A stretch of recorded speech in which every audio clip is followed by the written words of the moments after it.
Bonjour à tout le monde, merci d'être là. Je vais donc, comme Laura Tout a annoncé, essayer de partager avec vous l'expérience que j'ai vécue après la perte de mes enfants. Donc, juste brièvement, j'ai perdu, donc, j'ai vécu le décès de ma fille en 2011 et ensuite j'ai vécu le décès de mon fils en 2018. En fait, lorsqu'on parle de la perte d'un enfant, c'est probablement l'une des épreuves les plus difficiles qu'une personne peut affronter dans cette vie-là. En général, si on demande aux gens s'ils ont le choix, on leur dit décide, est-ce que tu voudrais mieux perdre ta richesse ou perdre des biens matériels, par exemple, si on donnait le choix, ou perdre une partie de ta santé. En général, les gens, ils choisiraient de perdre ces choses-là et ils ne choisiraient pas de perdre leur enfant. Donc, c'est vraiment une des épreuves les plus difficiles. Et lorsqu'on parle de la mort d'un enfant, il s'agit plus de la douleur qu'on ressent personnellement, mais pas de l'incertitude de savoir où cette personne est partie, où l'enfant est parti. Parce que comme nous le savons à travers nos récits coraniques et à travers les hadiths, nous savons que les enfants ou bien les personnes qui décèdent avant l'âge de la puberté, ils sont tous admis au paradis sans jugement. Donc, lorsqu'on perd son enfant, c'est surtout notre douleur qui est là, mais pas vraiment l'incertitude où on se demande, contrairement à lorsqu'on perd un adulte, un parent, etc. Avec l'enfant, on n'a pas cette incertitude. On est sûr que l'enfant, il est au paradis. Donc, c'est surtout notre douleur, les sentiments, les émotions, c'est ce que nous avons à gérer. OK. Donc, quelques notes. Lorsqu'on perd son enfant, juste avant de partager ce qui m'a aidé moi personnellement à m'accrocher à ma foi et à sortir plus forte, je voulais juste mentionner deux choses. Premièrement, le fait de pleurer, c'est OK de pleurer, ce n'est pas un problème, au contraire. Comme la sœur a expliqué précédemment, dans la sunna, dans la vie du prophète sallallahu alayhi wa sallam, il a pleuré lorsque son fils Ibrahim était en train de décéder.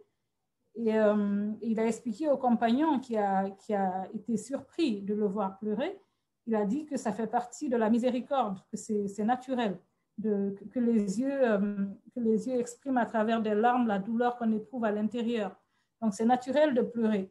On voit un peu en Guinée et dans beaucoup de pays musulmans, lorsqu'on perd un enfant ou lorsqu'on perd un membre de sa famille, souvent on entend ne pleure pas, tu ne dois pas pleurer. C'est pas bien de pleurer. Lorsque tu pleures, ça fait mal au défunt. Mais non, ça fait pas mal au défunt de pleurer. C'est normal de pleurer. Donc, on ne devrait pas dissocier les gens de leurs émotions naturelles et de ce qui fait d'eux des êtres humains. Un autre exemple, c'est le prophète Yacoub.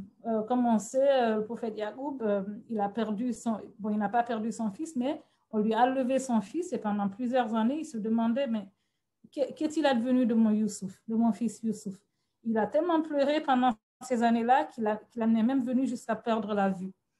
Bon, tout ça pour dire que à travers les exemples des personnes meilleures que nous, des prophètes d'Allah, alayhi salam, on voit que pleurer, c'est naturel et c'est normal. Et pleurer ne veut pas dire qu'on n'a pas la foi. Pleurer ne veut pas dire qu'on est faible. Pleurer veut dire que nous sommes humains et que c'est quelque chose qu'Allah subhanahu wa ta'ala a mis en nous. Et il n'y a aucune honte à pleurer ou aucun sentiment de culpabilité qu'on devrait avoir. Un autre point, c'est que bien qu'il est normal de pleurer, c'est important de dire que, comme dans le hadith du prophète sallallahu alayhi wa sallam, il a indiqué que les yeux coulent les larmes. Mais ce qu'on dit avec nos paroles, c'est ce qui vraiment pourrait nous poser un problème face à Allah subhanahu wa ta'ala. Et on voit ça aujourd'hui. Beaucoup de gens, lorsqu'ils perdent leurs proches ou leurs enfants, ils se laissent aller parfois et ils disent des choses vraiment qui ne sont pas acceptables à travers leurs paroles. Donc, ce qu'on doit faire, autant il est normal d'exprimer ses émotions, sa tristesse, autant nous devons faire très attention aux paroles qui sortent de nos bouches. Surtout sur les réseaux sociaux aujourd'hui, on voit des commentaires. Lorsqu'on voit quelqu'un a perdu un proche, on voit des commentaires du genre « Comment est-ce que je peux vivre sans cette personne? Qu'est-ce que Dieu m'a fait ?» des commentaires vraiment qui vont aux antipodes hein, de la patience qu'Allah nous demande d'avoir lorsqu'on perd nos proches. Donc ça, c'est un conseil à moi-même et à tous mes frères et sœurs, que lorsqu'on a des pertes de ce genre, qu'on accepte le décret d'Allah, qu'on ne refuse pas les émotions qui viennent à nous, mais qu'on fasse attention avec les paroles que nous disons ou bien les mots qu'on écrit à travers les réseaux sociaux. Donc, personnellement, comment s'accrocher à sa foi et en sortir plus fort? Dans mon expérience personnelle, hein, j'ai noté 3 choses qui m'ont permis d'être plus forte à la suite du décès de mes enfants. Donc, tout d'abord, savoir que tout ce qui vient d'Allah, c'est lui qui nous le donne. Tout ce que nous avons dans cette vie, c'est Allah qui nous le donne. Ce sont les faveurs d'Allah. On n'a pas payé, on n'a pas signé des chèques pour obtenir toutes les faveurs qu'on a dans notre vie, parce qu'on voit notre santé, notre famille, tous les bienfaits qui nous entourent. Depuis que nous sommes nés, bien avant notre naissance d'ailleurs, on n'a rien payé pour obtenir ça. Allah, il nous les a donnés de par sa générosité, sa miséricorde et sa bienfaisance. Donc, la première chose qui m'a aidée, c'est me rappeler que tout ce qui est à moi, en fait, n'est pas à moi, c'est Allah qui me l'a donné de par sa générosité. Donc déjà, ça m'a permis de m'accrocher à ma foi. La deuxième chose qui m'a vraiment aidée, c'est le fait de me rappeler de la nature de cette vie-là. Cette vie, elle est temporaire, on le sait, hein? On le sait, mais c'est dans des moments difficiles de ce genre qu'il est bien de se rappeler cela. Il faut se parler à soi-même, il faut parler à son cœur, il faut s'entraider, il faut se donner des conseils et vraiment se rappeler que cette vie, Allah ne nous a pas créés pour qu'on s'éternise sur cette vie, dans cette vie. On connaît beaucoup de personnes que nous avons aimées qui sont parties aujourd'hui. Et chaque jour qui passe, on a une preuve supplémentaire que cette vie, elle n'est pas notre lieu de résidence. Allah, il ne nous a pas créés pour qu'on s'installe ici. Donc, le fait de se rappeler de ça, ça nous permet quand même de rester fort, quel que soit ce qu'on pense avoir perdu, ça nous permet de garder les pieds sur terre. Et un troisième point qui m'a aidé à rester plus forte et à m'accrocher à ma foi, c'est la certitude que tout ce qui m'arrive en tant que croyante est positif pour moi. Parce que rien ne peut venir d'Allah subhanahu wa ta'ala qui soit négatif. Rien ne peut venir d'Allah qui soit quelque chose qui puisse être, qui soit quelque chose qui vienne pour me détruire ou pour m'enlever quelque chose. Au contraire. C'est se rappeler que tout ce qu'Allah décide, par nature, par principe, c'est une bonne chose pour moi. Que je le comprenne immédiatement ou pas, j'essaie toujours de rester dans cet état d'esprit-là, de ne jamais douter que ce qui m'arrive contient du positif et Inch'Allah, ça sera positif. Donc également, ça, c'est une autre certitude qui m'a beaucoup aidée parce que j'ai perdu mes enfants. Donc après avoir parlé de ce qui m'a permis de m'accrocher à ma foi, je voulais un peu partager ce qui m'a facilité cette épreuve. C'est vrai que c'est difficile. Comme j'ai dit au début, c'est une des choses les plus difficiles. Regarder son enfant en train de partir, on ne peut comparer ça à rien au monde. Mais en même temps, ce que personnellement j'ai trouvé comme point qui m'ont facilité cette épreuve, c'est le fait de faire beaucoup de doigts, beaucoup d'invocations. Quand c'est arrivé, bon, heureusement pour ma fille, elle est décédée après 2 jours, mais mon fils, je suis restée un peu plus longtemps avec lui à l'hôpital, je l'ai un peu vu partir en fait. Et j'ai eu l'opportunité de faire des doigts, je le voyais partir. Et j'ai eu l'opportunité de faire des doigts et de me dire, voici une opportunité pour moi de me rapprocher d'Allah subhanahu wa ta'ala, de rester proche de lui. Et particulièrement pour ma fille en 2011, les doigts dont la sœur parlait tout à l'heure, notamment le doigt de Salama qui a perdu son mari.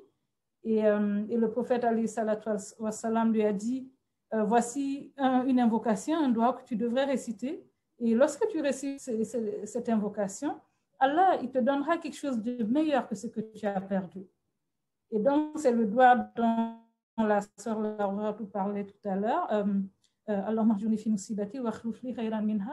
On pourra tout à l'heure vous mettre le lien vers le doigt dans les commentaires pour que vous puissiez également aller sur la page. Donc, ce doigt m'a beaucoup aidé. C'est un doigt où on demande à Allah de nous récompenser pour la douleur qu'on a vécue. Et de la même manière que Allah, il a récompensé Salama en lui donnant le prophète par la suite comme époux. Allah, quand j'ai récité ce doigt, Allah, il m'a récompensé, il m'a donné un autre enfant alors que je ne prévoyais pas, je n'attendais pas. Il m'a donné un autre enfant moins d'une année après le décès de ma fille. Et ça, j'ai vu ce miracle, je l'ai vu de mes propres yeux, mes proches l'ont vu. Donc, c'est un doigt qui marche. Tout ce qui nous est conseillé de faire, ce sont des choses qui marchent. Donc, beaucoup prier, beaucoup faire des doigts, ça m'a facilité cette épreuve. La deuxième chose qui m'a facilité l'épreuve, donc, c'est être convaincu qu'Allah, c'est lui qui m'aime le plus. C'est lui qui a le plus pitié de moi. Parce que quelque chose qui est important, lorsqu'on a des difficultés de ce genre, Shaitan, il cherche toujours des opportunités de venir nous déstabiliser avec des murmures du genre, tu vois ce qu'Allah il fait, s'il t'aimait, est-ce qu'il t'aurait levé ton enfant?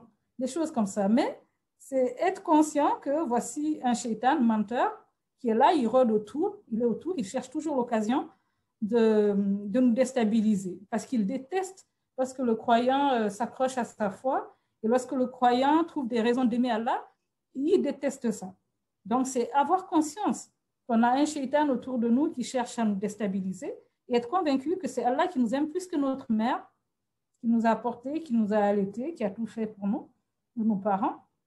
Allah, il nous aime plus que, Allah, il a plus pitié de nous que tout être humain qu'on peut imaginer.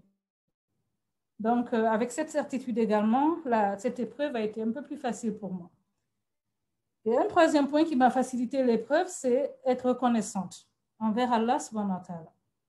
Comme j'ai dit un peu plus tôt, tout ce que je possède ne m'appartient pas. Je n'ai pas payé pour l'obtenir. Quand j'ai perdu ma fille, j'avais déjà un fils qui était né 4 ans plus tôt, non, 3 ans plus tôt. Et après, quand j'ai perdu mon fils en 2018, j'avais encore également 2 autres enfants. Donc, moi, j'avais 3 autres enfants. Donc, vraiment, c'est même ceux qui perdent leur enfant et qui n'en ont pas d'autres. Si vous regardez dans votre vie, on a tellement de raisons d'être reconnaissant envers Allah parce qu'il nous a tout donné. On ne peut pas citer, on ne peut pas compter tout ce qu'Allah il fait pour nous à chaque millième de seconde de notre vie. Donc, être reconnaissant, c'était une manière pour moi de rester vraiment, de rester stable dans ma tête et dans mes émotions que je vivais et que je vis toujours.